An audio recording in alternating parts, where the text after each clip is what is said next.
வாழ்க்கையை வேலை பார்க்கிற இடத்துல அந்த சூழல் நமக்கு மகிழ்ச்சியா இருக்கா? இல்லே வீட்டில் கெட்டினவா, நாம் பெற்றது, அப்பா அம்மா இருந்தால் நாம் கொடுத்து வச்ச ஆளுக, இந்த சூழல் நமக்கு மகிழ்ச்சியை உண்டாக்குதான். சுருக்கமாக சொல்லணும்னா இவ்வளோதான். வீட்டு சூழலை விட நான் வேலை பார்க்குற தளத்தில் இருக்கிற சூழல் இருக்கு பாருங்க, அது ரொம்ப மகிழ்ச்சியாக இருக்குங்க. ஏன்? வேலை செஞ்சா தானுங்க. அப்படி இருக்குமோங்க? இல்லை இல்லை, அந்த இடத்த தாங்க, அந்த சூழல் தான் நம்ம எல்லாருக்கும் ரொம்ப பெரிய மகிழ்ச்சிங்க. அப்படின்னு இந்த பக்கம் ஆறு நம்ம புலவர், பெரும்புலவர், நல்லா தெரியாது, மா ராமலிங்கனார் இருக்காரு. அவர் சொல்கிறாரு, வீட்டில் என்னங்க வீட்டில் இருக்கு, சாப்பாடு கூட நல்லா இல்லை. அதனால் அவர் ரொம்ப உறுதியாக நிற்கிறார். இந்த பக்கத்தில் இருக்க ஒரு கவிஞர் இருக்கார், சேஷாத்திரி. அவர் ஐடி அங்கே தான் இருப்பார். இப்போ திருமணம் பண்ண ஒருபாடு நிரந்தரமாக அங்கே இருக்கார். அவர் ராஜா. வீட்டில் தங்கிறது இல்லை. சில நேரம் அட்ரஸே அவருக்கு மறந்து போயிடுறான். இந்த மாதிரி இருக்கிறார். அவர் சொல்றார் பணியிட சூழல் தான். ஆக இந்த 3 பேர் இப்படி சொன்னால் தாய்மார்கள் இதை கேட்டு சும்மா இருப்பாங்களா? அவங்க சொல்கிறாங்க. இந்த பக்கத்தில் முனைவர் ராம சௌந்தரவல்லி, 1000 நீங்கள் சொல்லுங்க, வீட்டில் கிடைக்கிற அமைதியும் மகிழ்ச்சியும் இருக்கே, அதுக்கு இணை கிடையாதியா. ரொம்ப தெளிவாக நிற்கிறாங்க. அடுத்து உட்கார்ந்துருக்கிறோமா முனைவர் குரு ஞானாம்பிகா, அவங்களும் சொல்லிடுறாங்க, நாங்கள் வீட்டில் அந்த சேவை செய்வதும் சரி, வீட்டில் இருக்கக்கூடிய ஒவ்வொருத்தருக்கு சேவை செய்வதும் ஆனந்தம்னு செய்கிறாங்களாம். சேவை செய்வதே ஆனந்தம்னு அவங்க. கடைசி ஆளு பாரதி பாஸ்கர் சொல்லணுமா? அவங்க வேலை ஒன்றும் குறைச்சல் இல்லை, அது சந்தோஷம்தான். ஆனால் அதை விட வாழ்க்கையை மகிழ்ச்சியாக ஆக்குவது எது அப்படின்னா வீட்டு சூழல் தான். அதனால் நீங்கள் தயவு செய்து உங்களுடைய வாக்குகளை 2 புறமும் தர வேண்டும் என்று கேட்டுக்கொண்டு, இப்போது வாழ்க்கையை மகிழ்ச்சியாக ஆக்குவது பணியிடச் சூழலே என்ற அணி தொடங்குகிறது. புலவர் ராமலிங்கனார் தொடங்குகிறார். ஒவ்வொரு முகத்தையும் பார்க்குறேன், மத்தாப்பு மாதிரி இருக்கையா. அது எப்படியோ வீட்டை விட்டு வெளியே வந்தாலே தானா வந்துடுது. அது ஒரு விடுதலை உணர்வு தான். வாழ்க்கையை மகிழ்ச்சியாக்குவது வீட்டு சூழலா பணியிடை சூழலா? எல்லாருக்கும் தெரியும். அங்கே பாருங்களேன், பளிச்சுன்னு இருக்காங்க, எல்லாம் போனஸு. வேலை செய்கிற இடத்துலேருந்து போனஸ் வந்துதா, வீட்டிலேருந்து வந்துதா? அது கூட கொண்டாந்து கொடுக்குறவனுக்கு ஒன்றும் கிடையாது. பணியிடத்தில் பேசினாலே கலகலப்பையா, வீட்டில் பேசினா கைகலப்பு கலகலவரம் தாயா வருது. பேச ஆரம்பித்தாலே அம்மா ஓ நான் சீக்கிரம் ஆஃபீஸுக்கு போயிடுறேன் கம்முன்னு. ஏன்னா இன்றைக்கி நிலைமை அப்படி இருக்குதுங்க. மாண்புமிகு நீதிபதி அவர்களே, நான் ஆசிரியர் பணியாற்றுகிற காலத்தில் பேப்பர் தீர்த்திட்டு இருக்கிறேன் சார். 6ஆம் கிளாஸ் படிக்கிற பொடி பையன் கை கட்டின்னு sir sir sir sir sir please sir 2 mark போட்டுருங்க சார், 33 போட்டுருங்க, உங்கள் பொண்ணான கையால் 2 போட்டுருங்க சார், 35 மார்க் வாங்கி நான் பாஸ் பண்ணிடுவேன் சார், எங்கள் அப்பாவுக்கும் எனக்கும் திட்டு கிடைக்காது சார், எங்கள் அம்மா எங்கள் 2 பேரையும் பாராட்டுவாங்க சார், எங்கள் ஜாதியிலேயே நான் பாஸ் பண்ண சந்தோஷம் அடைவேன் சார். 2 மார்க்கு ஜாதியை கொண்டுட்டாயா? எனக்கு பயம் ஆகி போய் போடலாமா வேணாமான்னு முடிவு பண்ணிக்கிற நேரத்தில் அவனுக்கு சப்போர்ட் பண்ணுறதுக்கு இன்னொருத்தன் எழுந்து வந்து, என்னடா அந்த வார்த்தையை கவனிங்க, என்னடா பள்ளிக்கூடத்திலே ஐயா தான் ரொம்ப நல்லவர், பெத்த புள்ள கூட இப்படி சொன்னது இல்லையா என்ன? சொல்லிட்டு சொல்கிறான், அமைதியாடுறா ஐயா 5 போடுவார். அட 2க்கே வழி இல்லாத நான் உட்காந்துக்கிறேன், 5க்கு கொண்டாந்துட்டான் பார்த்தீங்களா. என்னை வீட்டில் 40 வருஷம் ஐயா கல்யாணம் ஆகி இன்னும் என்ன நம்பலையா அவன். ஆனால் அவன் நம்புறான் ஐயா என்ன 5 மார்க் போடுவாருன்னு. அவன் நம்புறான் ஐயா. அவன் நம்பிக்கை வீண் போகக்கூடாதுன்னு போட்டு தள்ளிட்டான். இன்னும் சொல்ல போனால் வீட்டில் என்ன மரியாதை யாருக்கு இருக்குது சொல்லுங்க பார்ப்போம். நான் ஒரு நிகழ்ச்சி சொன்னால் சரியாக இருக்குன்னு நினைக்கிறேன். 6 தீவிரவாதிகள் ஒரு வெடிகுண்டு விபத்தை உண்டாக்கிட்டான்னு சொல்லி அதை கண்டுபிடிக்கிறதுக்கு உளவுத்துறை வருது. உளவுத்துறை வந்து பார்த்தா ஒரு நாய் கட்டி போட்டு வச்சுருக்குது, வாட்ச்மேனை கட்டி போட்டு வச்சுக்குது.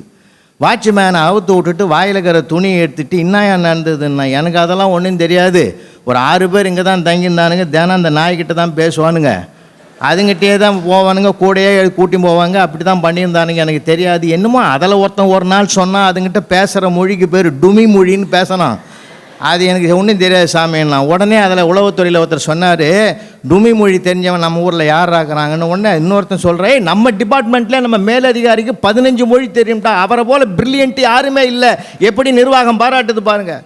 அவரை கேட்டு விடலாம். அவர்கிட்ட போனாக்கா அவர் சொன்னார், எந்த நாயை அதை காட்டுனார். அங்கேருந்து வந்தார், நாய்கிட்ட கொஞ்சம் நேரம் பேசினார், சந்தோஷமாக பேசினார். ஏன்னா அதுதான் மௌனமாக கேட்குது. கேட்ட உடனே என்ன பண்ணார், அது அவர் சொன்னபடி அப்படியே அது போச்சு. போன பிறகு அது கூடயே போனாங்க, அந்த 6 தீவிரவாதிகளும் கண்டுபிடிச்சிட்டாங்க. டிபார்ட்மெண்ட்டே சந்தோஷப்பட்ட, ஐயா உமக்கு என்ன வேணும் கேளையா, எதை கேட்டாலும் நாங்கள் செய்யறதுக்கு தயாருன்னா. எனக்கு எதுவும் வேணாம், இந்த நாய் தான் வேணும்னாரு. ஐயா இவ்வளோ பெரிய அதிகாரியாகிறேன், நாங்களாம் பாராட்டுறோம், பயங்கரமாக 15 மொழிக்கு மேலே தெரிஞ்சிருக்குது, உனக்கு ஏன் அந்த நாய்? நாங்கள் அதெல்லாம் ஒன்றும் இல்லை, 5 வருஷத்துக்கு இந்த மொழியை நான் கஷ்டப்பட்டு படித்த போது என் சம்சாரம் சொன்னால் ஒரு நாய் கூட கேட்காது, இதை எதுக்கு நீ படிக்கிறேன்னு. இன்னைக்கு இந்த நாய் கேட்டுக்குது.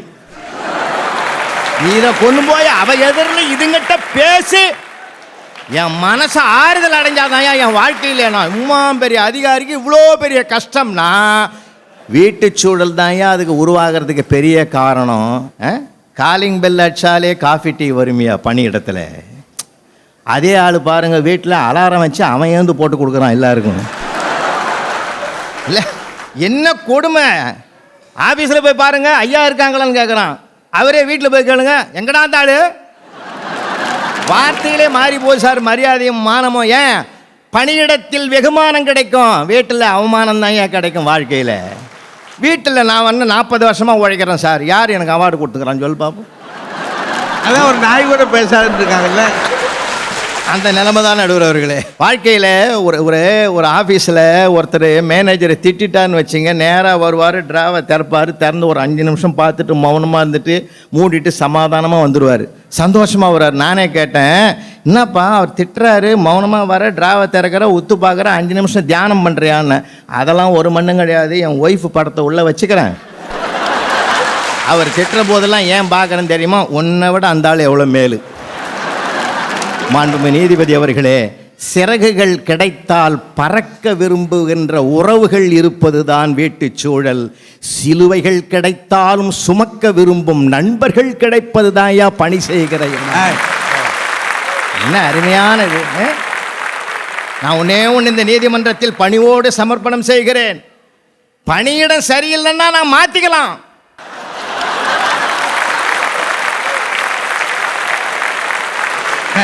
நல்ல செய்தியா. வீடு சரியில்லை, மாற்ற முடியலையே. அந்த அம்மா சொல்லுது ஒய்ஃப் அவர்கிட்ட, சாப்பிடும் போதெல்லாம் உங்கள் ஞாபகம் தாங்க. யார் அந்த அம்மா தனியாக சாப்பிடும் போதெல்லாம் உங்கள் ஞாபகம் தாங்கன்னுது அந்த அம்மா. இவன் சொல்கிறான், கை கழுவும் போதெல்லாம் உன் ஞாபகம் தான். அரசாங்க பஸ் வேண்டாங்கிறான், அரசாங்க பள்ளிக்கூடம் வேணாங்கிறான், அரசாங்க ஆஸ்பத்திரி வேணாங்கிறான், ஆனால் அரசாங்க உத்தியோகம் மட்டும் வேணுன்றான் பொண்ணு கொடுக்குறவன். ஏன் வாழ்நாள் பூரா வீட்டில் டென்ஷன், அங்கே என்னைக்கும் பென்ஷன். எவ்வளோ பெரிய விஷயம். நான் கேட்குறேன், வீட்டு சூழல் என்ன பண்றீங்க? ஒரு பொண்ணையும் பிள்ளையும் என்ன பண்றீங்க? தோஷம் தோஷம்னு நீங்க தூக்கி போட்ட ஜாதகம் எல்லாம் சந்தோஷம் சந்தோஷம்னு சாஃப்ட்வேர் நிறுவனத்துல கைகோத்து வாழறாங்களே, அந்த வாழ்க்கை சூழல் பணியிடம் தாயா தருது, பணியிடம் தான் தருது.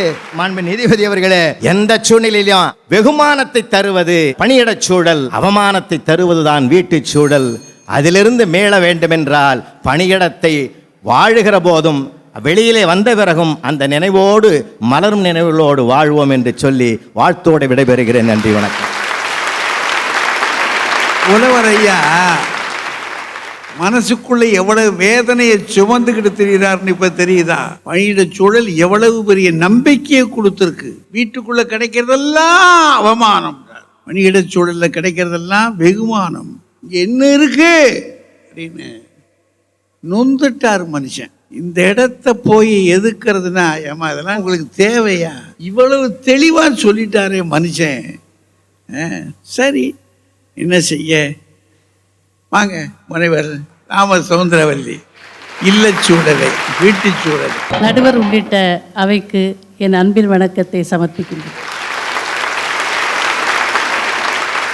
நடுவர் அவர்களே, பணியிடத்திலிருந்து போனஸ் வந்ததுனால தான் நாங்கள் 3 பேரும் அப்படி பளபளன்னு கட்டியிருக்கோம் அப்படின்னார். அப்படி சொல்றாருமா? சொன்னார்ல. நீங்களும் ஆசிரியராக பணியாற்றியவர்கள், ஆமாம், நானும் ஆசிரியராக பணியாற்றியவள். எந்த ஆசிரியருக்குங்க போனஸ் கொடுக்குறாங்க? நமக்கு அது ஒரு வருத்தம் இருக்கு. இல்லை இருக்கு. நடுவர் அவர்களே, போனஸ் என்ன போனஸு? சாதாரண பணம் தானே. உங்களுக்கெல்லாம் என்ன போனஸ் கிடைத்திருக்கிறது தெரியுமா? உங்களை எல்லாம் ஒரு குடும்ப தலைவன்னு சொல்லி ஒரு போனஸ், அப்பான்னு ஒரு போனஸ். அதெல்லாம் போனஸ் தானே எங்கள் வாழ்க்கையில். ஆமாம், அது போனஸ் இல்லையா? ஒரு பழமொழி விட்டுங்க, ஒரு புல்லை தூக்கி போட்டாலும் மாப்பிள்ளைன்னா துள்ளுமா, அதுவே போனஸ் இல்லையா உங்களுக்கு மாமியார் வீட்டில்? அப்புறம் இத்தனை போனஸ் இருக்க ஒரு இடத்த விட்டு போட்டு திண்ணைகளையா. எனக்கு ரொம்ப வருத்தமாக இருந்தது என்ன தெரியுமா? வீட்டில் அவமானமாக இருக்கும், அங்கே வெகுமானம் கிடைக்கிறதுன்னு பாருங்க. வீட்டில் என்னங்க அவமானம்? மனைவி என்னைக்கும் கணவனை பாராட்டிக்கிட்டேவா இருப்பாங்க. பொன்னாடை பொறுத்தணுமா, எந்திரிச்ச உடனே காலையில் எழுந்த உடனே ஒரு பொன்னாடை பொருத்தி சாயங்காலம் நன்றி சொல்லி என்ன பாராட்டணுங்கிறீங்க? அலுவலகங்களிலே சந்திக்காத அவமானமா? சூடு மாதிரி ஒரு மேனேஜர் வந்து மாட்டினார்னு வச்சுக்கிடுங்க, அந்த நேரத்தில் நாம் அடையாத அவமானமா? ஏன் பெண்களை எடுத்துக்கொள்ளுங்களேன், எங்களுக்கு என்ன பணி இடத்தில் பாதுகாப்பு இருக்கிறது? அலுவலகத்துக்கு கிளம்பும் பொழுதும் பாதுகாப்பு கிடையாது, பணி செய்கிற இடத்துலையும் பாதுகாப்பு கிடையாது, திரும்பி வரச்சையும் பாதுகாப்பு கிடையாது. எப்படிங்க சந்தோஷமாக இருக்க முடியும் பணியிடங்கிறது? எனக்கு புரியவே இல்லை அவர் பேசுனது எல்லாமே. மனைவி ஃபோட்டோவை பார்த்த உடனே மேனேஜர் திட்டினது தோணாதான். என்ன அநியாயமையா? இவ்வளவு பேர் இருக்கீங்கல்ல, அலைபேசி இருக்கு எல்லார் கையிலையும் இல்லைங்களா? யாராவது உங்கள் மேனேஜர் ஃபோட்டோ வச்சுருக்கீங்க? இல்லை பக்கத்தில் பணியாற்றாரு ஒரு கேஷியர், அவர் ஃபோட்டோ இருக்கு யார்ட்டையாவது? எல்லாம் யார்? அப்பா இல்லை அம்மா அல்லது காதலி அல்லது மனைவி இல்லைங்களா? அந்த உறவுகள் தானே. இன்னும் நிறைய பேர் எதை வச்சுருப்பாங்க? குழந்தைகளுக்குனா குழந்தைகள் ஃபோட்டோ. அது என்ன பெருமை, என்ன மகிழ்ச்சி தெரியுமா? பக்கத்தில் பணியாற்றுற இடத்துல எங்கேருந்து மகிழ்ச்சி போகுது? காமிப்பார் என் பையன், சார் நல்லா இருக்கானே சார், என்ன சார் இது எப்போ எடுத்தது? இல்லை ஃபேன்சி காம்படிஷனில் எடுத்தோம். அப்படியா, சூப்பராக இருக்கானே. என்னங்க இதை விட மகிழ்ச்சி? இதைத்தானே பாரதி சொன்னா, மெச்சி உனை ஊரார் புகழ்ந்தால் என் மேனி சிலிர்க்குதடி என்று. இந்த பாராட்டு பணியிடத்தில் வருமா? நான் ஒரே ஒரு கேள்வி கேட்குறேன். இப்போ இந்த தம்பி ஐடியில் வேலை பார்க்குறாரு, பணியிடத்துக்கு தினம் போகணும்னு ஆசைப்படுவீங்களா? ஒரு 2 நாள் விடுமுறை கிடைச்சிடாதான்னு ஆசைப்படுவீங்களா? விடுமுறை என்றால் ஏன் ஏங்குகிறீர்கள்? 400 ரூபா டிக்கெட் பஸ்ஸுக்குன்னா அதை 1200 ரூபா கேட்டால் கூட கொடுத்து போனீங்களே, ஏன் போனோம்? உறவுகளோடு இருக்கிற அந்த இல்லத்தில் கொண்டாடுகின்ற பண்டிகைகள் தான் மகிழ்ச்சிக்குரியது. இன்னைக்கு தீபாவளி இல்லையா? சனிக்கிழமை தீபாவளி. எத்தனை பேர் அடடா வடை போச்சேன்னு வருத்தப்படுறவங்க தெரியுமா? சனிக்கிழமை லீவ் வச்சான். நல்ல நியாயமாக பேசணும், சும்மா அதையும் இதையும் வந்து பேசப்படாது. அதில் அப்பா அம்மாட்ட வந்து பெரியவங்க இருக்காங்கன்னு வச்சுக்கோங்க, வீட்டில் திருநீர் பூசுவாங்களா இல்லையா? அது சந்தோஷமான விஷயமா இல்லையா? தீபாவளி அன்னைக்கு மேனேஜர் காலில் போய் விழுங்களேன். அவர் நான் யார் காலில் விழுவேன் இருக்கேன், நீ என் காலில் வந்து விழுவேன் பாரு. முடியாதுங்க. இது இந்த மகிழ்ச்சிகள் தான் இல்லறத்தின் மகிழ்ச்சி. இல்லத்தின் விழலாம் தான் ஆசை, பக்கத்தில் இருக்கிறீங்க வீட்டில் கிண்டல் பண்ணுவாங்களா? இல்லையே, அது கொடுத்து வைக்கணும் எல்லாருக்கும். வேற ஒன்றும் வேண்டாங்க. அழுத்து சலிச்சு ஒருத்தர் பணி இடத்துலேருந்து வீட்டுக்கு வர்றாருங்க. அப்பான்னு சொல்லி ஓடி வந்து காலை கட்டிக்குது அந்த பொண்ணு, பொம்பளை குழந்தை, 2 வயசு. அப்படியே வாரி எடுத்து முத்தம் கொடுக்கிற பொழுது அவன் மனம் என்ன நினைக்குது, எங்கள் அம்மா மாதிரியே இருக்காளே நினச்சி பார்க்குறான்ல. அதனால தானே எழுதார் கவிஞர், மகள்களை பெற்ற அப்பாக்களுக்கு மட்டும்தான் தெரியும் முத்தம் என்பது காமம் சார்ந்தது அல்ல என்று. அந்த அருமையான கவிதை வரிகள் உங்கள் வீட்டிலே கால் முளைத்து நடப்பதை பார்க்கிற பொழுது உங்களுக்கு மகிழ்ச்சி இருக்கிறதா இல்லையா? அதற்கு எந்த உலகத்தை ஈடாக கொடுக்க முடியும்? ஒரு கவிஞன் எழுதினா, பூ போன்ற சோறு, காய்கறி சாறு, கீரை உணவு, பரிமாற நீ, பசியார நாம், இது போதும் எனக்கு, வேறு எது வேண்டும் வாழ்வில். நான் இதை ரசித்து அனுபவிக்க தெரியவில்லை என்றால் அதெல்லாம் ஆரம்பத்தில் பாடியிருப்பாங்கம்மா. இல்லை, இது ஆரம்ப காதல் இல்லை. ஒரு பாரதிதாசன் பாடியது போல முதியோர் காதல். வீட்டில் சின்ன சின்ன மகிழ்ச்சி எதெல்லாம் தெரியுமா?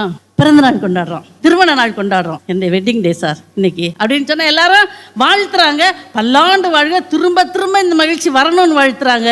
யாராவது மேனேஜருக்கு பர்த்டே கொண்டாடுங்க, திரும்ப திரும்ப இந்த மகிழ்ச்சி வர வேண்டும் என்று ஒரு கம்பெனியில் வாழ்த்து பெற்றீர்கள் என்றால் நாங்கள் பட்டிமன்றத்துக்கே வரதில்லைன்னு முடிவு பண்ணிடுறோம். இல்லைங்க, வாழ்க்கை என்பதில் எத்தனை விதமான மகிழ்ச்சிகள் உண்டோ அத்தனையும் குவிந்து கிடக்கிறது. சந்தோஷமாக அதை கழிக்க தெரியாதவர்கள் தான் பணியிடங்களிலே முடங்கி போவார்கள் என்று சொல்லி நல்ல வாய்ப்புக்கு நன்றி கூறி விடைபெறுகிறேன். நன்றி, வணக்கம். நல்ல நல்ல செய்திகளை எல்லாம் போட்டு, அது பேரின்பம், வீடு, இதெல்லாம் லேசான விஷயமா? அவன் அந்த மனுஷன் இப்போவே அப்படின்றார், என்னடா இப்படி கேட்டு விட்டாங்களே அப்படின்னு. வாங்க. எனக்கு முன்னால் பேசிய ப்ரொஃபஸர் மேடம், எனக்கு தெரிஞ்சு அவருங்க ரிட்டையர் ஆகிய ஒரு 40 வருஷம் இருக்கும். பாவிகளா? அந்த காலத்தில் ஒரு கவர்மெண்ட் ப்ரொஃபஸராக இருந்திருக்காங்கன்னா அவங்க என்ன வேலை செஞ்சுருப்பாங்கன்னு யோசிச்சுக்கோங்க. அதுக்கே அவங்களுக்கு ஒர்க் ப்ரெஷர் தாங்கலைன்னா இவங்களெல்லாம் சாஃப்ட்வேரில் சேர்த்து விட்டு கோட் அடிக்க வச்சுருந்தான்னு வைங்களேன், அந்த கம்பெனிக்கே குண்டு வச்சுருப்பாங்க. நிறைய ஒரு 4-5 கேள்வி கேட்டாங்க. வீட்டில் உங்களுக்கு கணவர்னு ஒரு அந்தஸ்து, பையன் பிறந்த அப்பான்னு ஒரு அந்தஸ்து, இதெல்லாம் நாங்கள் கொடுக்குற போனஸ் இல்லையான்னு கேட்டாங்க. இதெல்லாம் போனஸ் இல்லைம்மா, கிரெடிட் கார்டில் கட்டுற கடன்மா. பணியிடங்கள்ல பெண்களுக்கு பாதுகாப்பு இருக்கான்னு கேட்குறாங்க. உண்மையை சொன்னால் ஆண்களுக்கு தாங்க பாதுகாப்பு இல்லை. இவங்க பிடிக்கலன்னு ஒருத்தங்களை கை காட்டினா வேலையை விட்டு தூக்கிடுறாங்க. அவ்வளோ பாதுகாப்பாக இருந்துட்டு ஃபோட்டோவில் ஏன் வீட்டில் இருக்கிறவங்களோட புகைப்படம்லாம் வச்சுருக்கீங்க அப்படின்னு கேட்குறாங்க. ஏன்னா நாங்கள்லாம் அழகாக இருக்கோம், திருஷ்டிக்காக உங்கள் ஃபோட்டோ வச்சுருக்கோம். சனி ஞாயிறில் வேலைக்கு போகணும்னு நினைப்பாங்களா இல்லை வீட்டில் இருக்கணும்னு விரும்புவாரான்னு கேட்டாங்க. இவ்வளோ நாங்களாம் சனி ஞாயிறில் வீட்டில் இருக்கோன்னு சொன்னாலுமே இருக்காதுன்றாங்க. வீட்டில் சமைக்கிறதே கிடையாது. பொதுவாக பார்த்தீங்கன்னா வீட்டில் ஒரு 8 மணி நேரம் தூங்குறோன்னு வைங்களேன் நைட்டில், பகலில் ஒரு 16 மணி நேரத்தில் 10லேருந்து ஒரு 12 மணி நேரம் நம்ம வீட்டை விட்டு வெளியில் தான் இருக்கும் பெரும்பாலான நேரம். ஒருவேளை நிஜமாவே வீட்டை விட்டு வெளியே இருக்கிற நேரம் மகிழ்ச்சி தரல, வீட்டுக்கு பயன் தரல அப்படின்னா சமுதாயத்தில் இத்தனை பேர் வேலைக்கு போவாங்களா? யோசிச்சு பாருங்க. கல்லூரிக்கு பிறகு அலுவலகங்களில் தான் நமக்கு நீண்ட கால ஒரு நல்ல நண்பர்கள் எல்லாம் கிடைப்பாங்க. ஒரு எமர்ஜென்சினா நம்ம டப்புன்னு நண்பனுக்கு தான் ஃபோன் அடிப்போம். ஒரு பெரிய தொகை செலவாயிடுச்சுன்னா கூட இருக்கிற நண்பர்கள்லாம் ஒரு 500 1000 போட்டு ஒரு பெரிய தொகையை கொடுப்பதெல்லாம் அலுவலகத்தில் நடக்குதா இல்லையா? சொந்தக்காரங்க என்ன பண்ணுவாங்கன்னு நினைக்கிறீங்க? ஒரு சாத்துக்குடியை வாங்கிட்டு வந்து, அதை அவங்க சொந்தமாக வாங்கினதில்லை, அவங்க போன கல்யாணத்தில் கொடுத்த சாத்துக்குடி அது, அதை கொண்டு வந்து கொடுத்துட்டு நல்லா இருக்கீங்களான்னு நம்மளை கேட்டு போவாங்க. மனசாட்சியை தொட்டு சொல்லுங்கள், உங்களுக்கு வீட்டில் பணிவிடை செய்ய பிடிச்சிருக்கா இல்லை அலுவலகத்தில் போய் சாதிக்க பிடிச்சிருக்கா? ரொம்ப நாள் வரைக்கும் ஆண்கள் நாங்களாம் திமிரா தாங்க இருந்தோம், நாங்கள் தான் சம்பாதிக்கிறோன்ட்டு. எங்கள் திமிரை உடைச்சிங்களா இல்லையா? இப்போவாது அதை ஒத்துக்கிட்டீங்களாப்பா? உங்களுக்கெல்லாம் என்னமா குறை? மகப்பேறு காலத்துலையும் பார்த்தீங்கன்னா மெட்டர்னிட்டி லீவ் கொடுத்து, நீங்கள் லீவ் முடிஞ்சு வந்தோன்னா மறுபடியும் வேலை கொடுத்து 6 மணி ஆச்சுன்னா வீட்டுக்கு அனுப்பிச்சு, அது 9 மாதம் இப்போ நல்லா பார்த்துக்கிறாங்க. எனக்கு தெரிஞ்சு வீட்டில் மாமியாரை விட உங்களை கம்பெனி நல்லா தான் பார்த்துக்குது. கார்ப்பரேட் நிறுவனங்கள்லாம் வந்த பிறகுங்க இந்த பணி சூழல்ன்றது நிஜமாவே நல்லா தான் இருக்குது. அப்படியே சொர்க்கலோகத்தை செட்டு போட்ட மாதிரி இருக்குது. அடிக்கடி அவுட்டிங் கூப்பிட்டு போயிடுறாங்க, ரொம்ப ஜாலியாக இருக்குது. அதே அவுட்டிங்கை குடும்பத்தோடு போனால் படு கேவலமாக இருக்குது. அவுட்டிங் யார் கூட போகிறீங்க? சந்தோஷத்தோடு போகிறேங்க. பெரிய நிறுவனங்கள்லாம் போயிட்டீங்கன்னு வைங்களேன், நீங்கள் 1,200 போட்டுனே வேலைக்கு வரலாம். வீட்டில் உங்கள் கிட்ட நாய்க்குட்டி இருந்துச்சுன்னா அதை நீங்கள் வேலைக்கு கூப்பிட்டு வரலாம். ஜிம் இருக்குது, அங்கே 3 வேளை சாப்பாடு போடுறாங்க, லாண்ட்ரி இருக்குது, படுத்து தூங்க டாமெண்ட்ரி இருக்குது, கிட்டத்தட்ட நீங்கள் குடும்பத்தை மறக்கிறதுக்கு என்னென்ன வேணுமோ அத்தனையும் பணிவிடங்கள்ல இருக்கு.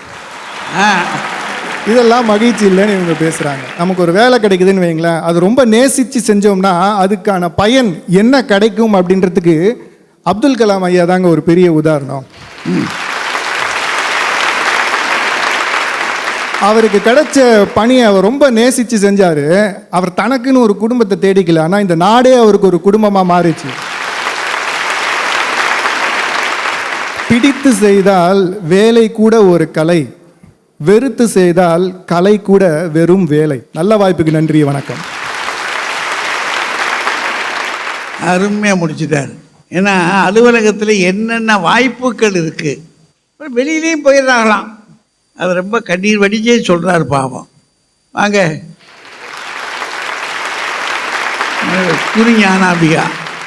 60 வயசுல ஒரு மனுஷனுக்கு வர வேண்டிய ஸ்ட்ரெஸ் எல்லாம் இந்த தம்பிக்கு பாவம் 20 வயசுலயே வந்துருச்சு. என்ன செய்வார் அவரு? அவரோட பணியிட சூழல் அப்படி. அவர் சொன்னாரு, குடும்பம் நல்லா இருக்கணுங்கிறதுக்காக தான் அடிக்கடி வெளியில போய் இருக்கிறேன் அப்படின்னாரு. ஏன் தம்பி, ஆபீஸ்லயே ஒரு ஓரமா ரூம் போட்டு அங்கேயே தங்கிக்கோங்களேன், வீட்டுக்கு உங்களை யார் கூப்பிட்டா? ஆசைதான். எனக்கு 5-6 வருஷமா தம்பியை நல்லா தெரியுங்க. வேலைக்கு போகும்போது அத்தனை வேதனையோட போவாரு, வீட்டுக்கு வரும்போது விறுவிறுப்போட சுறுசுறுப்போட வேகமா வருவாரு. அது ஆரம்ப காலம் இல்லைங்க, அவர் பேசுனதுல எனக்கு ரொம்ப வருத்தம் என்னன்னா, உடம்பு சரியில்லைன்னா ஊர்ல இருக்க நண்பர் ஓடி வராங்க. எத்தனை நாளைக்கு வருவாங்க? ராத்திரி பகலா பக்கத்துல உட்கார்ந்து ஊர்ல இருக்கிற தெய்வங்களுக்கெல்லாம் வேண்டி விரதம் இருந்து ஆண் சரியாகிறதுக்குள்ள இந்த பொண்ணு துரும்பா இழைச்சு பக்கத்திலேயே இருந்து பாதுகாக்கிறாளே மனைவி. அது மாதிரி ஒரு உறவை நீங்க அலுவலகத்துல வேலை செய்யற இடத்துல காட்ட முடியுமா? அதுல வேற ஒரு பெருமையா சொன்னார் பாருங்க, அவுட்டிங்க்கு போறதை பத்தி. அடேங்கப்பா, ஏங்க அவுட்டிங் கூட்டிட்டு போனா கட்டுன மனைவியை கூட்டிட்டு போகணும், குழந்தைகளை கூட்டிட்டு போகணும். கூட்டிட்டு போற மாதிரியே இருக்கு. அடுத்து எங்க ஐயா நல்ல வாதியார் தான். சமீப காலமா அவ்வளோ சந்தோஷமா இருக்காரு. அவரை விட சந்தோஷமா அவரோட மாணவர்கள் இருக்காங்க. ஏன்னா அவர் ரிட்டையர்ட் ஆகி வீட்டில் சந்தோஷமா இருக்கிறார். அதுல வேற அவர் கவலையை பார்த்தீங்களா? காலிங் பெல் அடிச்ச உடனே காஃபி வருமா? எங்க காலிங் பெல் அடிச்சா காஃபி கொடுக்கறது ஆஃபீஸில் வேலை பார்க்குறவங்களோட கடமை. எத்தனை நாளைக்கு கொடுப்பாங்க? 30ஆம் தேதி ரிட்டையர் ஆனீங்கன்னா 1ஆம் தேதி உங்களுக்கு சீட்டே கொடுக்க மாட்டாங்க அங்க. ஆனா காலை முழுக்க எந்த பெல்லும் அடிக்காம உங்க வயிற்று பசி ஆத்தி கஞ்சி கொண்டு ஓடி வராளே உங்க மனைவி, அந்த மாதிரி ஒரு உறவு வீட்டில் தானே இங்க இருக்கு. அவர் வேற அதுல ஒரு பஞ்சு டயலாக் வேற எடுத்து விட்டாரு. தோஷம் தோஷம்னு நீங்க தூக்கி போடுறதெல்லாம் அங்க சந்தோஷமா மாறி ஐடி கம்பெனியில கைகோத்து இருக்குதாமா. ஏங்க, காதலிக்கிறதுக்கு வேணா அந்த ஐடி கம்பெனி காரணமா இருக்கலாம், குடும்பம் நடத்தணும், வாழ்க்கை நடத்துறதுக்கு வீடு தானேங்க வேணும். வீடுனாலே பிரச்சனை வந்தாதான் வீடு. நீ அது நீங்க இருக்கும்போது வராம இருக்குமா என்ன? மனைவின்னு சொல்லும் பொழுது மகிழ்ச்சிங்க. காலம் முழுக்க நம்ம கூட இருக்க போறவங்க. திட்டலாம், 4 தட்டு தட்டலாம், அதெல்லாம் ஒரு பெரிய விஷயமே கிடையாது. தட்டுறது யாருன்றத தான் இருக்கு. எங்க வெளிநாட்டில் வேலைக்கு போறாங்க எத்தனையோ பேர். குடும்பம் இங்க இருக்கு. தினசரி எந்நேரமும் 24 மணி நேரம் செல்போன்ல பேச முடியாது. ஏதோ ராத்திரி நேரம் கிடைக்கிற ஒரு 8:30 மணிக்கோ 9 மணிக்கோ ஃபோன் பண்றதை வழக்கமா வச்சிருக்கலாம். ஒரு நாள் ஃபோன் பண்ணும்போது மனைவி எடுக்கலன்னு வைங்களேன், ஒரு 3 கால் 4 கால் 5ஆவது காலில் அந்த மனுஷனுக்கு மனசு துடிக்க ஆரம்பிச்சிடும். ஏன்னா எங்கேயோ இருக்கிறாரு, என்ன ஆச்சோ தெரியலையே, பிள்ளைக்கு உடம்பு சரியில்லையா, மழை வெள்ளம் நாங்களே எங்கேயாவது இவ மாட்டிட்டு இருக்காளா, துடிச்சிட்டு இருப்பார். மனைவி ஓடி வந்து எடுப்பா, அப்படி ஒரு கோபம் வரும். இதை விட உனக்கு என்ன வேலைன்னு கத்துவார். அவ சொல்லுவா, ஒன்றும் இல்லைங்க, ஃபோன் ஏதோ பிரச்சனையாயிடுச்சு, சாரிங்க அப்படின்பா, சரியா போயிடும். இதே அலுவலகத்தில் கூட வேலை பார்க்குறவருக்கு 2 கால் பண்ணுறோன்னு வைங்களேன், எடுக்கலைன்னு சொன்னால் 3ஆவது தடவை நம்ம சுவிட்ச் ஆஃப் பண்ணிட்டு போயிடுவோம். அந்த அளவுக்கு முக்கியத்துவம் கொடுக்க மாட்டோம். முழுக்க முழுக்க எந்திரங்களோடு போராட வைப்பது பணியிட சூழல், இதயங்களோடு உறவாட வைப்பதே வீட்டு சூழல் என்று சொல்லி நல்ல வாய்ப்பிற்கு நன்றி பாராட்டி விடைபெறுகிறேன். நன்றி, வணக்கம். எந்திரங்களோடு போராட வேண்டியது பணியிட சூழல், இதயங்களோடு உறவாடுவது வீட்டு சூழல். இவ்வளவையும் கேட்டுக்கிட்டு ராசா நாகராஜா. குரு ஞானாம்பிகா ரொம்ப அருமையாக பேசினாங்க. காலிங் பெல் அடிக்காமல் மனைவி டெய்லி காப்பி கொடுக்குறாளே, இவன் அதுக்கு அரை மணி நேரத்துக்கு முன்னாடி யாருமே சொல்லாம போய் பால் வாங்கிட்டு வந்தானே. பால் வாங்கிட்டு வந்து வச்சுட்டு சில பேர் அதை சூடு பண்ணி டிகாஷன்லாம் இறக்கி அப்புறம் போய் உட்கார்ந்த பிறகு கலந்து கொடுப்பாங்க.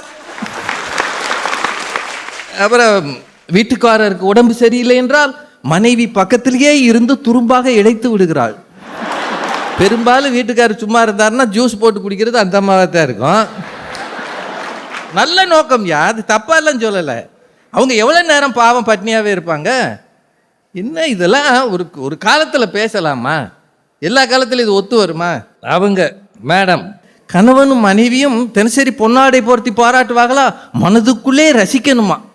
எல்லாம் சரி ரசிக்கிறீங்க, ஆனால் அது பாராட்டை வெளிப்படுத்தும் போது ஏன் அர்ச்சனையாக வெளிப்படுத்துறீங்க? என்னென்னவோ சொல்லிக்கிறாங்க. இந்த செல்ஃபோனில் யாராவது மேனேஜர் படம் வச்சுருக்கீங்களா? பிரியம் இருக்கிறதுனால தானே மனைவி பேரை வச்சுருக்கோம்னு அவங்க ஒரு அருமையான $1 மில்லியன் கொஸ்டின் கேட்டாங்க. உண்மைங்க அது. இப்போ மேனேஜர் படம் ஏன் வைக்கவில்லை? எங்கள் மேனேஜர் ஒரு லேடி அப்படின்னு வச்சுக்கங்க இருந்துச்சுன்னு. இது வேற பிரச்சனை ஆயிடும். ஒரு பெண் நல்ல மேனேஜர், அவங்க ரொம்ப மரியாதையானவங்க, அலுவலகத்தில் அத்தனை பேரோட சகோதர பாசத்தோட பழகுறாங்க. ஆனாலும் அது வைக்க முடியாது, அது ஒத்து வராது. இன்னொரு இது, பண்டிகை அன்னைக்கு குடும்பத்தோடு இருக்கிறீர்களே, அந்த லீவு சனிக்கிழமை இருந்தால் வருத்தப்படுறீங்களேன்னு மேடம் கேட்டாங்க. உங்க எல்லார்ட்டையும் ஒரு கேள்வி கேட்குறேன். பண்டிகை லீவு என்பது சம்பளத்தோடு கூடிய லீவு. அதனால வீட்டில் எல்லாரும் சந்தோஷமா இருக்கீங்க. நீங்க பண்டிகைக்கு எத்தனை நாள் வேணாலும் லீவ் எடுத்துக்கோங்க, சம்பளம் கிடையாதுன்னு உங்க வேலை பார்க்குற இடத்துல சொல்லிட்டான்னு வைங்க, சபிச்சிருவோம். சபிக்கிறோமா இல்லையா? பண்டிகையே வேணாம் சார். எதுக்கு ஓவர் டைம் பார்க்குறான்? எத்தனை பேர்? சில பேர் வருமானத்துக்கு பார்க்குறான், சில பேர் போக முடியாம பார்க்குறான். மகள் இருக்கிறாளே, நீங்க வேலை முடித்து வந்த உடனே அவ அப்பான்னு காலில் கட்டி பிடிச்சானா அது மகிழ்ச்சி இருக்கு. அதே பொண்ணு டீனேஜுக்கு வந்த உடனே நம்மளை பார்த்தோன்னே ரூமுக்குள்ளே போய் கதவை பூட்டிட்டு ஃபோன்லேயே பேசிக்கிட்டு இருக்கிறாளே, இப்போ தீபாவளி மாதிரியா இருக்குது? யாரோட பேசுகிறா? நம்ம வீட்டுக்குள்ளேயே உளவு படையாக இருக்கிறோமா இல்லையா?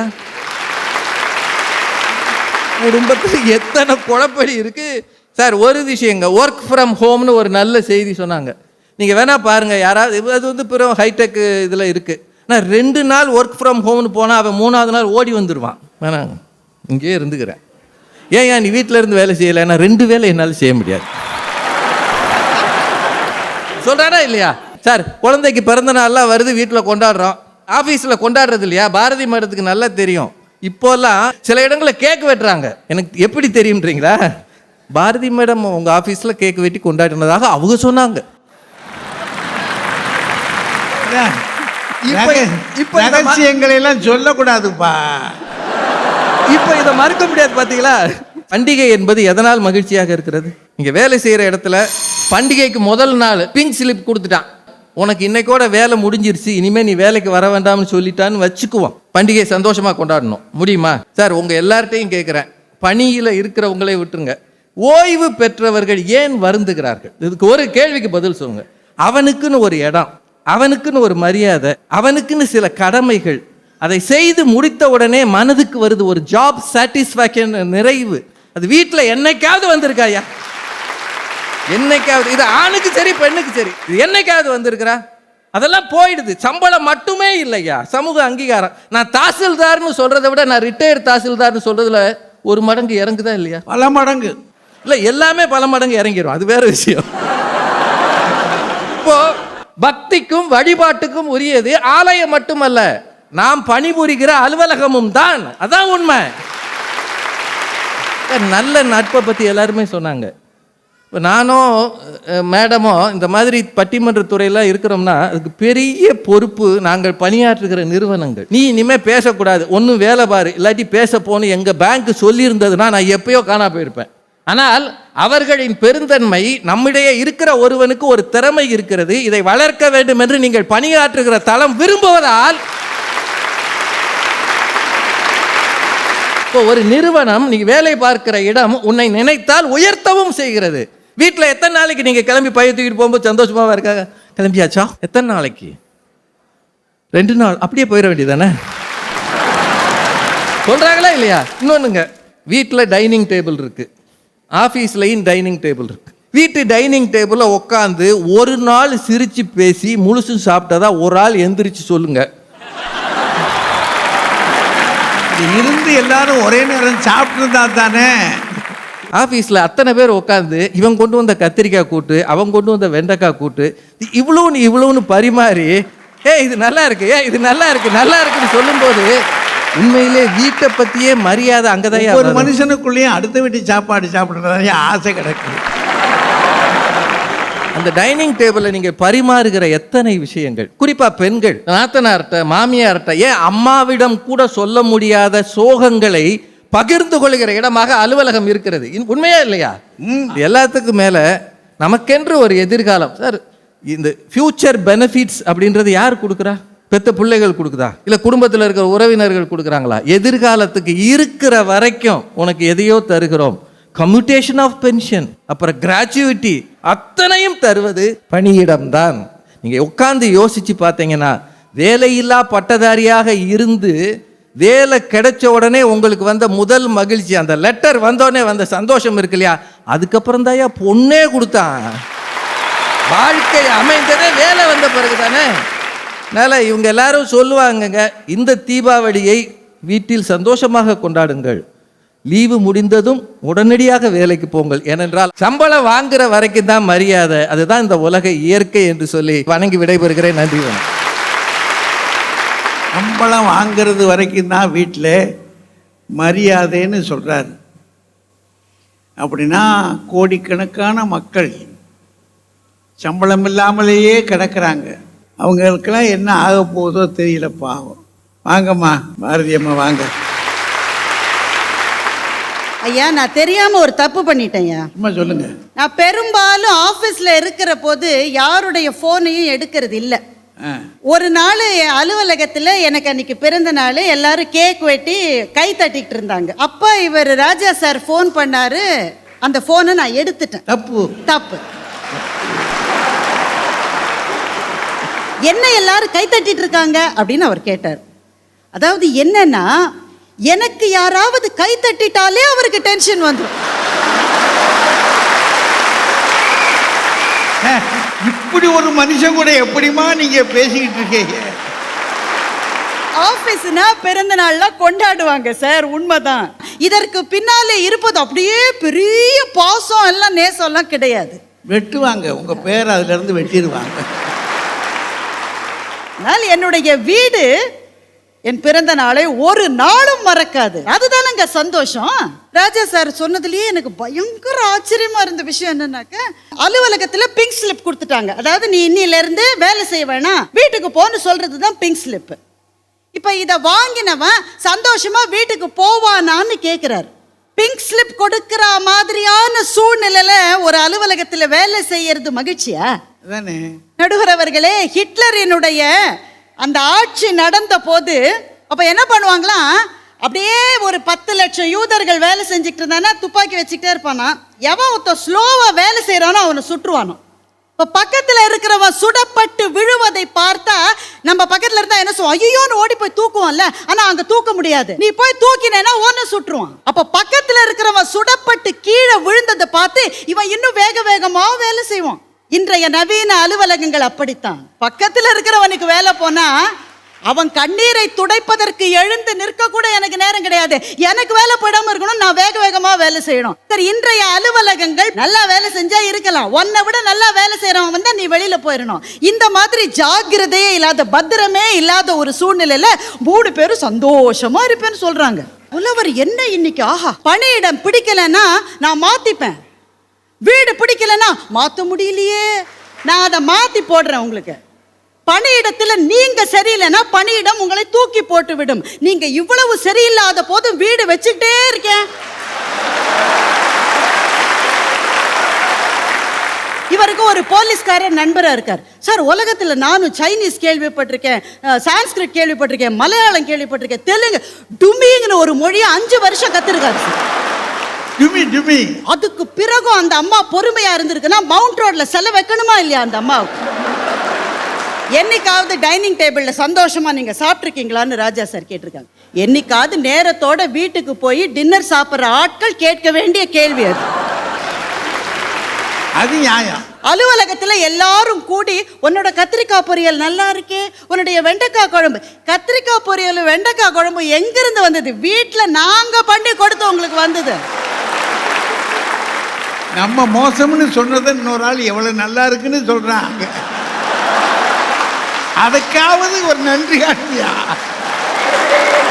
ஒரு ரொம்ப டெக்னிக்கலா ஒரு பாயிண்ட் சொன்னாரு ராஜா சார். இப்ப நாங்கள் எல்லாம் பேச்சாளர்களாக தொடர்ந்து பிரகாசிப்பதற்கு எங்கள் நிறுவனங்கள் காரணமாக இருக்கு, சத்தியம். ஆனா சில பேரைத்தான் அலுவலகங்கள், நிறுவனங்கள் இதை செய்ய அனுமதித்திருக்கின்றன. எத்தனை பேச்சாளர்கள் எங்களை விட சிறந்தவர்கள் அவர்களுடைய அலுவலகம் அனுமதிக்காத காரணத்தினால்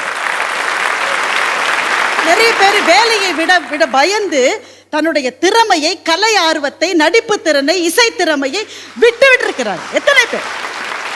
சில பேரை வைத்து இதை சொல்லக்கூடாது. நம்ம எல்லாரும் முறைப்படுத்தப்பட்ட பணியிடங்களை பற்றி மாத்திரம் நிறைய பேசினோம். முறைப்படுத்தப்படாத பணியிடங்கள் தான் ரொம்ப அதிகம். விவசாயி இருக்கானே, அவனுக்கு பணியிடம் எது? அவனுடைய வயல். தமிழ்நாட்டில் ஒரு விவசாயி சம்பா பயிருக்காக தன்னுடைய ரத்தத்தையும் வியர்வையையும் அங்க சொரிஞ்சிருக்கான். பயிர் வருது, தண்ணி வரல. அவருக்கு எப்ப தெரியுமா மகிழ்ச்சி வரும்? கருகி இருக்கிற பயிரை பார்த்து சாம்பி போன உள்ளத்தோடு வீட்டுக்கு போவாரு. வீட்டில் இருக்கிற மகனோ மகளோ மனைவியோ வயசான அம்மாவோ அப்பாவோ கையை பிடிச்சிக்கிட்டு கவலைப்படாதப்பா, எப்படியும் கடவுள் கண்ணை தரப்பாருன்னு சொல்ற போது ஒரு மகிழ்ச்சி வரும் பாருங்க, அதுதான். நான் மடமடன்னு சொல்லிடுறேங்க. ரோட்ல போய்கிட்டே இருக்கோம், குப்பை லாரி வருது. உடனே நம்ம எல்லாரும் என்ன செய்வோம்? மூக்க பொத்திப்போம். ஒரு 30 செகண்ட் குப்பை லாரி கடந்து போறத கூட நம்மால பொறுத்துக்க முடியலையே. அங்க ஓட்டுநரா இருக்கிற அவருக்கு அந்த பணிச்சூழல் மகிழ்ச்சியானதா? சாக்கடைக்குள்ள இறங்கி நடுத்தெருல சுத்தம் பண்ணிட்டு அந்த கழிவோடு எழுந்து நிற்கிறானே தொழிலாளி, அவனுடைய பணியிடம் அந்த சாக்கடை தான். அது மகிழ்ச்சியா? அவனுக்கு எது தெரியுமா மகிழ்ச்சி? அந்த சாக்கடை கழிவோட வீட்டுக்கு போவான். வீட்டு வாசல்ல ஒரு குடத்துல தண்ணி பிடிச்சி வச்சிருப்பாங்க. அப்படியே அதை கொட்டிக்கிட்டு குளிப்பான். குளிச்சுட்டு உள்ள போற போது மனைவி ஒரு குழம்பு வச்சிருப்பாங்க. இந்த குழம்புல போடுறதுக்கு காய்க்கு கூட அவங்களுக்கு காசு இருக்காது, வெறும் புளிக்குழம்பு. அந்த புளிக்குழம்பினுடைய மனம் நாசியில வர்ற போது அப்படி உட்காந்து அப்பா அடாம்பா பாருங்க, அதுதான் மகிழ்ச்சி. ஒரு ஆபீஸ்ல ஒருத்தர் வரல, தினம் 8 மணிக்கு வர ஆளு வரல. 8:30 மணிக்கு ஏன் இவன் வரல? லீவ் சொன்னானா? சரி, அவன் வேலையை நீ செய், வேற ஆளை மாத்திடுவாங்க. வீட்டில் 7 மணிக்கு வர்றப்பா 7:30க்கு வரல. 7:30க்கு பொண்ணு ஃபோன் பண்ணுவா, சுவிட்ச் ஆஃப் ஆயிருக்குன்னா பாதி உயிர் போயிடும். 8 மணிக்கு மனைவி நடுங்குகிற கைகளோடு பூஜை அறைக்கு போய் மஞ்சள் துணியில் ஒரு காசை முடிச்சு வைப்பா. 10 மணி மட்டும் வரலன்னா குடும்பமே கூடி அப்படியே கொந்தளிச்சு அழும். 11 மணிக்கு 5 வயசு பையன் சொல்லுவான், டாடியோட பைக் சத்தம் கேட்குதுன்னு. 1 லட்சம் பைக் இருக்குங்க உலகத்துல, அப்பாவினுடைய பைக்கின் பிரத்யேகமான சத்தம் அவனுக்கு தெரியும். அலுவலகங்களை பொறுத்தவரையில், பணியிடங்களை பொறுத்தவரையில் நான் ஒரு எண்ணிக்கை, அவ்வளவுதான். ஆனால் வீட்டில் நான் உயிர். ஏனென்றால் என் ஆன்மாவின் ராகங்கள் அங்கே உரைகின்றன. அதுதான் மகிழ்ச்சி. நன்றி. இந்த பக்கத்தில் இருக்கிறவங்க நாம் வேலை பார்க்குற தளங்கள் இருக்கு பாருங்க, அந்த தளங்களை பற்றி ரொம்ப பெருமையாக நமக்கு நினைவூட்டி இருக்காங்க. அதே நேரத்தில் இந்த பக்கத்தை கொஞ்சம் உடசல் பண்ணியிருக்காங்க. இல்லை, இவங்க கடைசியாக என்ன சொன்னாங்க, பணியிட சூழல்லையே நாம் சம்பளம் வாங்குற ஆட்களை பற்றி தான் சொல்லிக்கிட்டு இருக்கோம். அன்றாட நித்த கூலிகள் இருக்கு பார்த்தீங்களா, அவங்கள பற்றியெல்லாம் நம்ம பேசாமல் விட்டுவிட்டோம். ஏன்னா அதுவும் பணி தானே. தீபாவளி நேரம் ஆட்டோக்காரரு, அவங்களுக்குள்ள ஒரு ஒப்பந்தம் இருக்குது.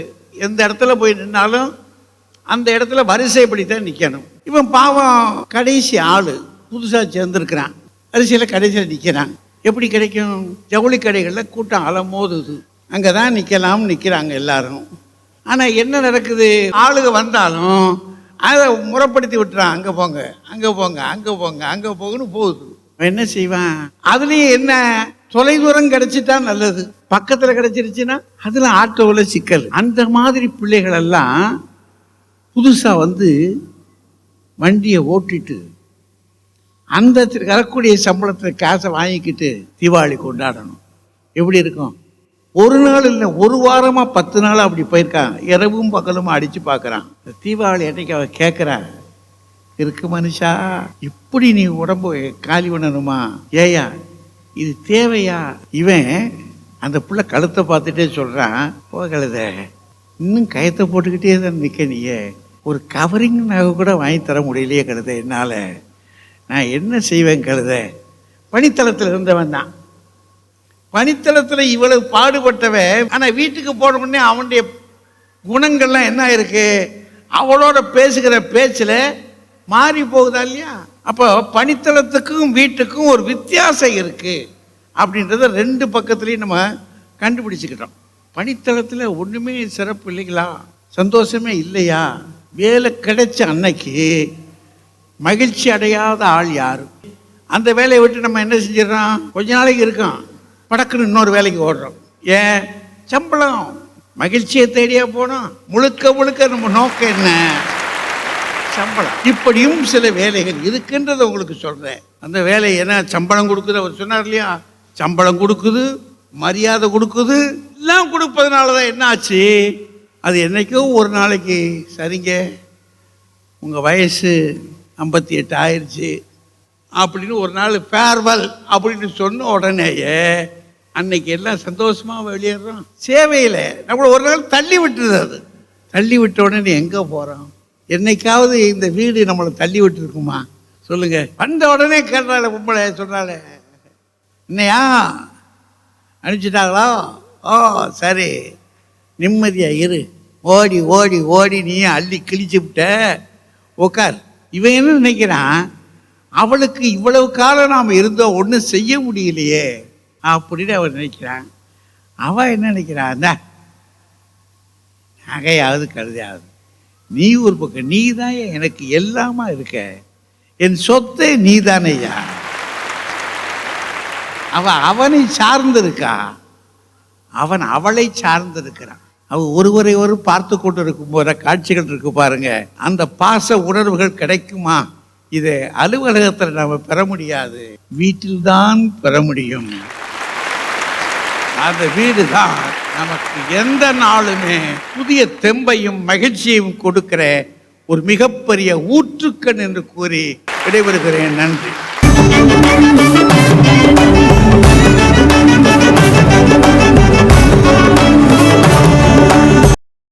இன்னும் பல வீடியோக்களை காண சன் லைஃப் சேனலை சப்ஸ்கிரைப் பண்ணுங்க.